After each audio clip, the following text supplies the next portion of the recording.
चाहिए? हरियाणा को क्या चाहिए?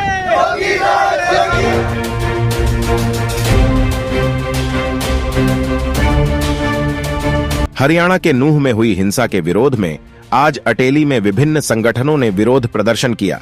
इसके बाद डीएसपी को एक ज्ञापन सौंपा गया। विरोध प्रदर्शन को देखते हुए 2 डीएसपी सहित पुलिस बल की भी तैनाती की गई थी। विरोध प्रदर्शन नई अनाज मंडी से होते हुए पुराने बस स्टैंड तक पहुंचा।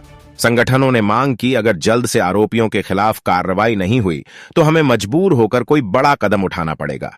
इसी के साथ महेंद्रगढ़ जिले में धारा 144 लागू है।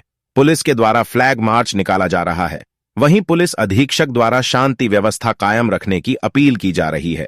जी, जो आज आपने रैली निकाली है, किस लिए निकाली है? देखिए, परसों मेवात के अंदर कुछ समुदाय विशेष के लोगों ने हिंदू भाइयों के ऊपर जो जलाभिषेक यात्रा लेकर के गए थे, भगवा यात्रा, जो हर साल की बात इस वर्ष भी गई थी। कुछ लोग समुदाय विशेष के घात लगाकर बैठे थे।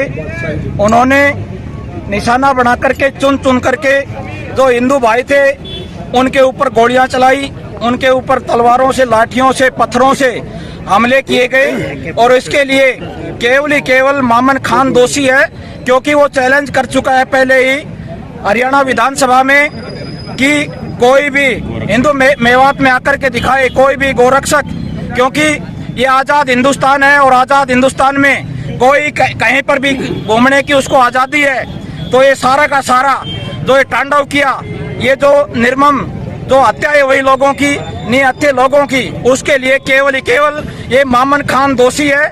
और जितने भी वहाँ पर गोलियां चली, जितने भी गाड़ियों का नुकसान हुआ, शायद वो 200 से 300 की संख्या है, सैकड़ों साथी घायल हुए हैं। उसमें हमारे हरियाणा पुलिस के नौजवान भी, उसमें 2 लोग शहीद हो गए हैं।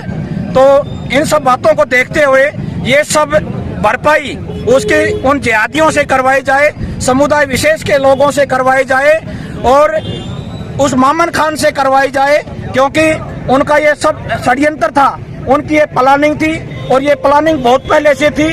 और कल सुनने में आया था कि उन्होंने सड़क के दोनों तरफ सिलेंडर भी लगा रखे थे ब्लास्ट करने के लिए।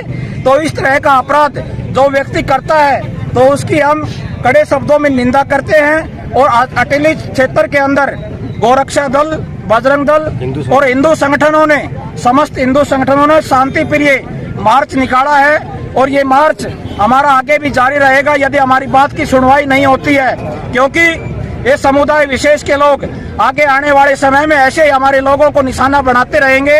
हम प्रशासन से अपील करते हैं कि इस क्षेत्र के अंदर रोहिंग्या समुदाय के लोग जो बसे हुए हैं अटेली के अंदर, उनको 48 घंटे में बाहर निकाला जाए। यदि हमारी बात को नजरअंदाज किया गया तो हम दोबारा से सड़कों पर उतरेंगे और उसके परिणाम क्या होंगे वो आने वाला समय बताएगा और उसकी चिंता प्रशासन को होगी। हमारी कोई किसी प्रकार की जिम्मेदारी नहीं होगी।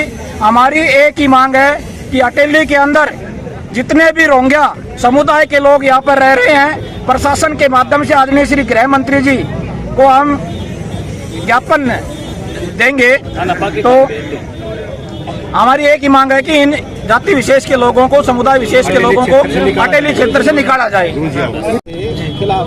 उसमें क्या देखिए, मेवात के अंदर जो घटना घटी उसमें हमें कमजोर नेतृत्व दिखाई दिया, इसलिए इस क्षेत्र की आवाज है, पूरे हरियाणा की आवाज है कि हरियाणा को केवल योगी जी जैसा मजबूत नेतृत्व चाहिए। तो हमें योगी जी जैसे नेतृत्व से अपेक्षा है कि यदि योगी जैसा सख्त शासक होगा तो जनता उसकी दास होगी। और इस तरह के षड्यंत्र जो उत्तर प्रदेश में पहले से चलते थे वो षड्यंत्र आज के दिन चलने बंद हो गए और उत्तर प्रदेश पूरा एक सूत्र में बंधा हुआ है, वहाँ कोई दंगे नहीं हो रहे। तो आप खट्टर सरकार से आप संतुष्ट नहीं हो? खट्टर सरकार से संतुष्ट नहीं है, क्योंकि कमजोर नेतृत्व, हरियाणा का कमजोर नेतृत्व मनोहर लाल के हाथों में है। तो हम चाहते हैं कि एक योगी जी जैसा हरियाणा को नेतृत्व मिले। से एक मांग और है, क्योंकि जो हमारी जलाभिषेक यात्रा, भगवा यात्रा, मेवात यात्रा जो निकाली गई थी वो खंडित हो गई है वो यात्रा, क्योंकि जलाभिषेक हम नहीं कर पाए। और ये हिंदू धर्म में के अंदर स्पष्ट उल्लेख है, क्योंकि सावन का महीना पवित्र महीना माना जाता है। तो हमारे हरियाणा सरकार से, वहाँ के प्रशासन से निवेदन करते हैं कि वो यात्रा दोबारा से हमारी शुरू करवाई जाए, क्योंकि जलाभिषेक हमारा खंडित हो चुका। वो जलाभिषेक हम नहीं कर पाए। शिव भगवान की प्रतिमा के ऊपर, उनकी मूर्ति के ऊपर, शिवालय के अंदर वो जलाभिषेक हम नहीं कर पाए, इसलिए हमारी मांग है कि वो यात्रा दोबारा से शुरू हो। सरकार से देखो, सरकार से पूरी जनता नाराज है। ये सरकार की पूरी गलती है। सरकार से मुक्ति चाहती है। जो भी ये जनता इसका प्रदर्शन कर रही है, ये जायज कर रही है। जो ये हिंदुओं पे जो प्रदर्शन ये हुआ है, दुर्घटना हुई है, लोग मारे गए हैं, ये योजना पूर्वक मारे गए हैं और इसके लिए संज्ञान लेना और हिंदुओं के लिए ये डूब मरने की बात है। अगर इसके लिए अगर सरकार संज्ञान नहीं लेती है तो इसके लिए 48 घंटे का अल्टीमेटम देते हैं।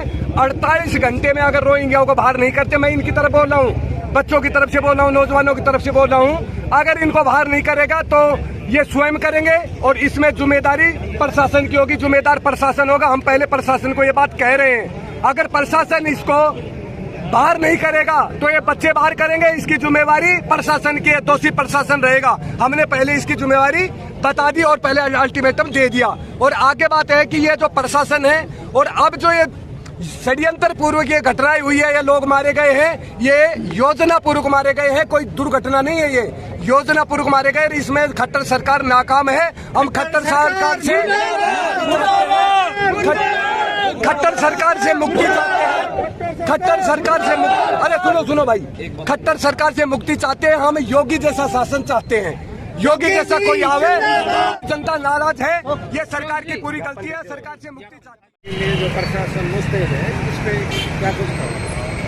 इस पे आज ये बजरंग दल के और हिंदू धर्म से जो है काफ़ी करीब 100-150 के करीब यूथ इकट्ठा हुआ था, जिन्होंने शांतिपूर्वक जो है मार्च किया और इन्होंने ज्ञापन दिया है सरकार के नाम से। वो हमने इनका ज्ञापन जो है सरकार तक भिजवा।